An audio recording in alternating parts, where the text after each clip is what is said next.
It's time now for Legal Lines Tips with your host, Locke Meredith.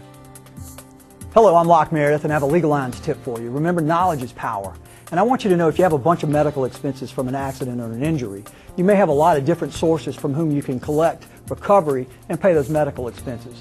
The problem is there are consequences to who you choose to collect payment from. You hope that the person who's at fault and caused the injury's got insurance and they pay you. This is going to be a long time down the road in all probability.